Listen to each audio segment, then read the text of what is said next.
And we continue to follow breaking news tonight. Two former Uvalde School District police officers are facing charges. This is over their response to the Robb Elementary School shooting. Here are three things to know tonight. One, former Uvalde School District Police Chief Pete Arredondo is one of the officers charged. He was booked into the Uvalde County Jail tonight. Two, Arredondo is facing 10 counts of abandoning, endangering a child. He was released on a $10,000 bond. Three, former UCISD officer Adrian Gonzalez was also charged. He was one of the first officers to enter Robb Elementary. Tonight, we have team coverage of today's indictments. Megan Reina has a look at the controversy surrounding Pete Arredondo following the shooting at Robb. But we begin tonight with Alicia Nieves live in Uvalde tonight. Alicia, you spoke to families. What are they telling you? Well, this is what families have been fighting for since day one. Accountability. They told me today that this is a good start, but there needs to be more. Uvalde families posted up outside the county jail awaiting the arrival of Pete Arredondo. I was holding the sign that I made for the first time that we protested. It said, "Their blood is on Pete's hands," and it still rings true to this day. But the former UCISD police chief and Robb Elementary shooting incident commander was nowhere to be found. They don't even make him walk out like, every other person that is charged with anything. Why is he able to not be held to the same standard that everybody else is? What is so special about him? A small group of the 21 families met with the district attorney this morning with more meetings scheduled tomorrow afternoon. I guess they were making arrangements, everyone was making arrangements to meet with her, but the news broke before everybody got to meet with her. Families tell us it's not a happy occasion. Many say it resurfaces painful emotions. You just can't be happy or about things like this. It's other lives are being ruined because of what happened, because of the tragedy, and it's sad that it's come down to this, but people have to be held accountable. What did come as a shock was who got indicted first. The fact that Mr. Gonzalez was indicted did come as a shock to us. I actually saw him that day.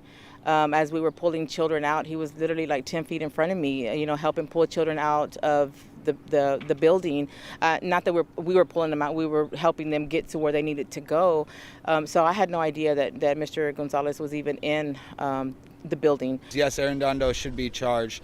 Adrian Gonzalez should be charged, but there are still 374 other officers that did nothing while our children died. It's a big step in the more than 2-year fight for accountability. That it's going to send a strong message to Arredondo. It's going to send a message to other school districts and other law enforcement agencies that immunity doesn't always protect you. Families hope tomorrow more indictments will be on the way. The grand jury is looking at a bigger picture, and they're saying, okay, these are the heads of the people at the school where the incident took place.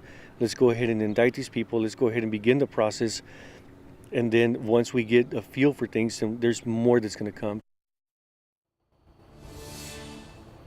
Families are set to meet with the district attorney at 1:15 tomorrow afternoon. As of tonight, Adrian Gonzalez has not turned himself in. Our coverage continues tonight with KENS 5 reporter Megan Reina. She joins us now live from the newsroom with a breakdown of exactly how we got here. Well, Alicia, since January, we know the grand jury has been reviewing evidence to see if they can criminally charge any of the 400 federal, state, or local law enforcement. But even before then, as you were mentioning, there has been calls for accountability, especially surrounding the former Uvalde School District's police chief.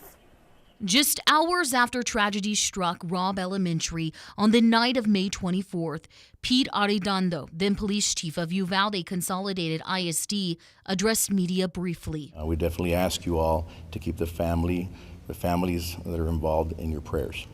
Thank you so much. In the coming days, he would be faced with immediate backlash, but he insisted he did not think he was the incident commander for the shooting, despite being the police chief and listed as incident commander on the school district's active shooter response plan.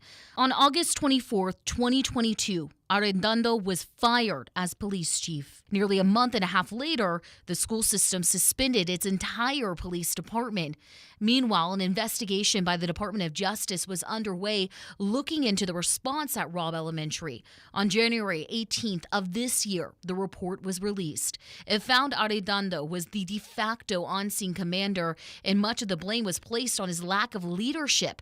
Families were hoping the report would get District Attorney Christina Mitchell's attention. What else does she possibly need to prosecute or to remove these people from their positions of power? Months later, Arredondo and another former district officer would be criminally charged for their roles in the massacre. And tonight, it's not clear if there will be any more additional charges for law enforcement. Keep in mind, it has been proven difficult to bring charges against officers who respond to mass shootings. The only known attempt was for an officer who responded to the Parkland school massacre, but just last year, he was acquitted by a jury. Reporting live from the newsroom, Megan Reyna, KENS 5.